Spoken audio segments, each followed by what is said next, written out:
Welcome to Core Concepts from Dent Gaming. Let's see this build.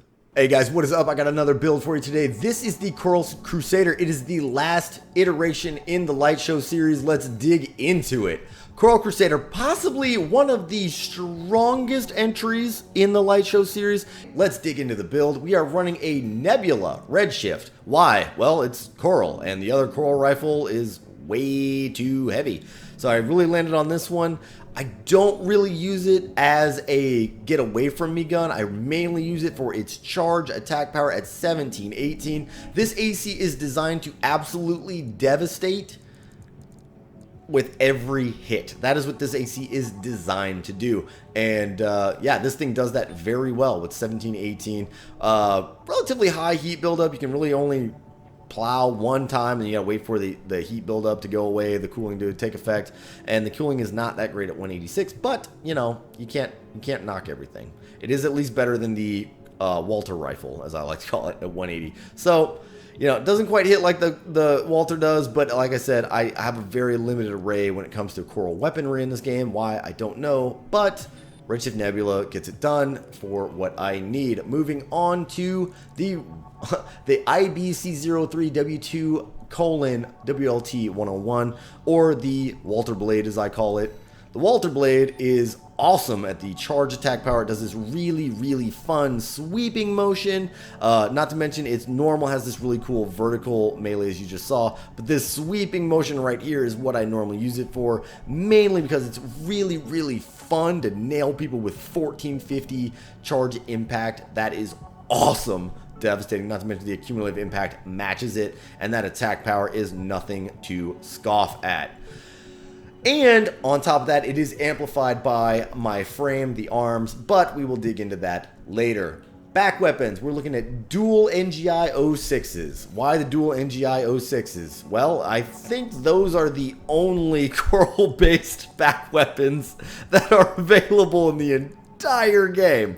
But luckily for me, they are very effective. So not only can you just single fire these things and they make a nice large explosion just like you just saw, but you can charge them. And once they're charged, relatively low charge time too. Once they are charged, you fire it off and then it shoots for you. So it shoots these little beams out that shoot everything around it. And on top of that, still gives you that nice large explosion. So when you're playing one-on-one, those beams actually go after your opponent and they help keep the stagger built up even if the main missile misses. So that is really fun, and I've got two of them. Not to mention that if you dig into it a little bit deeper, home and lock time definitely sucks, but the reload time, having two of them, so I can fire basically one every, well, 4.9 seconds when I get a homing lock, or 4.3 seconds. That's pretty devastating. So charge time of 3.5 seconds, which like I said earlier, not that bad. And these statistics are outstanding. Attack power of 4K if everything hits. Got a really insane impact. Really insane accumulative impact. Very good fact. Like I said, he is designed to devastate in one or two volleys of his weapons and have the fight be over. Alright, one more thing I'd like to mention about this build is the Redshift has a really fun charge on it. So if you shoot it like a normal gun, just pow, it does do an AoE, but if you charge that sucker, watch the AoE just boom. That is awesome, and it also ties in really well with the frame, the arms. The Basho is not having a very good firearm spec, so you can just get close, basically use the ground if you're above your opponent as a backboard, and yeah, you can just hit them that way if you can't hit them directly, which is nice. Or you can use like a building or whatever they happen to be by at the time. Moving on to the frame, speaking of, Mind Beta Head, no surprise there. I think if you don't know why I use this, you need to watch my previous videos. In case you don't want to watch my previous videos, yeah, stability. I like the stability on this head. Not to mention the stability EN ratio is outstanding. But that's all I'm going to say about the Mind Beta. Mind Alpha core, I use this core so much. Oh my god, I use this core a lot. I love this core. Why do I love this core? Oh, let me tell you the reasons. Let's go ahead and dig into this little guy right here. Attitude stability, 455, right there. Right out the gate, I can tell you that is awesome. Defense is supremely well balanced and nice and high. AP is a little low, but it only comes in at 16K? What? That's crazy. Not to mention, it is very generator friendly. The only thing it doesn't do me any favors are 9.5 on the booster efficiency. If this was 100, this would be the perfect core in my opinion, but it isn't, so I digress. 95 is where it's at. I love this core, even through patch 1.07. Any Hoosier, moving on. We are on the Bashos. I kind of went over why I use these. It enhances my laser blade, and I can kind of mitigate some of this firearm specialization with the fact that I have an AoE weapon on my right, and the energy beam that thing shoots out for the sword is huge, so it only really needs to get close. 9 times out of 10, for some reason, it always seems like I hit people either in the feet or I completely miss with that blade. Like, rarely do I ever hit them, like, through the middle of the core with it. So it's usually catching people by the feet, which is kind of funny. Anyway, also E unload on the Bashos is nice and low. I don't know if I mentioned that in other videos, but yeah, they have like the best E unload in the game. So yeah, these are really fun. And these are not the worst for arms. I mean, their energy defense is lacking and the kinetic is a little shy. 225 for explosive is not half bad. AP for the weight, also not half bad. Just decent little arms in these respect, but in this respect, they are awesome. And in this respect, they are awesome as well. So, altogether, rating good on the Bashos. Melander C3s, I've said it before, I'll say it again. Best statistical legs in the game. I freaking love them. They're wonderful. They're great. So, just very, very well balanced legs. That is all. That's all she wrote. All right, moving on to the inner parts. We are running the P06 Speeds. Why? That's a good question. I mean, sure, the Alulas are a Merc's best friend, but EN supply efficiency kind of sucks, and I needed this thing to be faster. I had a previous iteration of Coral Crusader, which was a little bit slower, but he hit just as hard because he used the same weapons loadout. But it just seemed like once I upgraded to this frame and this setup, he was performing better than ever. Sure, my upward thrust isn't the greatest, but my normal thrust is the best in the game at almost 7K, 6801.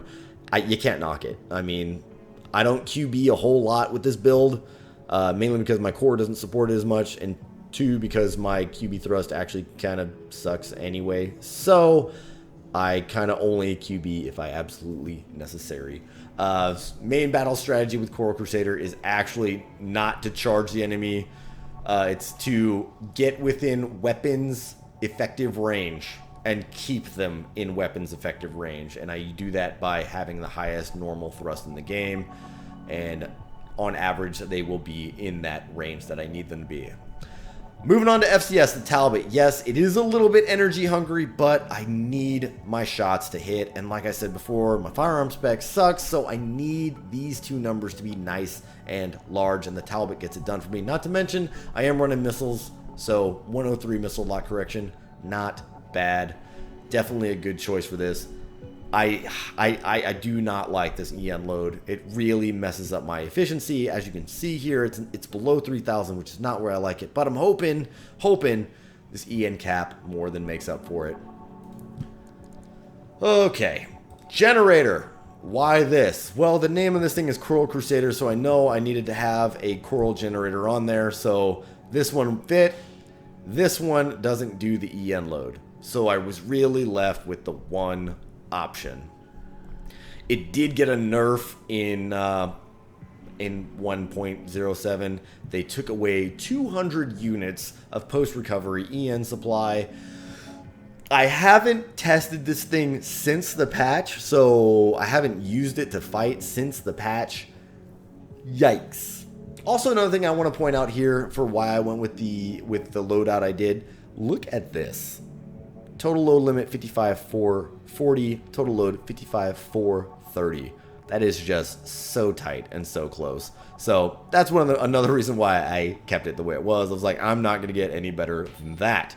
So I opted for pulse armor on this just because I really think it fits the fight style the best. But as I've said in other videos, you guys are more than welcome to use assault armor, terminal armor, whatever you guys think is effective. I have actually run through all 4 of the expansions, and I found pulse armor to be the best. He was running assault armor originally, and then in the second iteration of him, he was running terminal, and then in the third, I tried this briefly, and I'm like, this is stupid. He needs to be more mobile. Let's just throw some pulse armor on him, and then that is the iteration you guys are looking at currently. That is the build. Let me show you guys what this thing can do. Come here, Freud. Alright guys, this is the first time I've piloted this AC since the patch, so I hope all goes well. Let's start out by charging these missiles. Charge that rifle too, why not? Alright, let's fire one off. Let's fire the other one off shortly after. Let's beam him with the blade, hopefully. Yes! And boom! Oh no, I got him. I didn't get him in the air. Let's keep backing. Got those nice high defenses to help mitigate some of that damage that he's actually inflicting. That's one, and then the other. That was a mistake, friend. Do not challenge me to a melee fight. I will freaking win.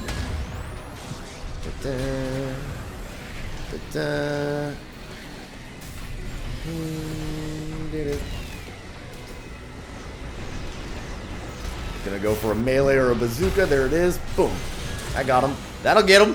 That'll get him. Yeah, boy. Coral Crusader, you're an absolute machine.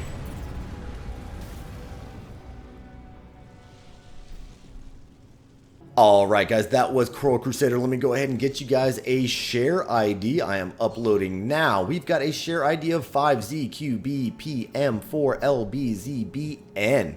If you like them, take them. If you modify them, please share with me in the comments below your share ID so I can play with it too. I want to play with it. I want to do it. Anyway, I had a lot of fun using this big giant robot to blow stuff up. Please like and subscribe, support the channel. I love bringing this content to you. Thank you, and goodbye.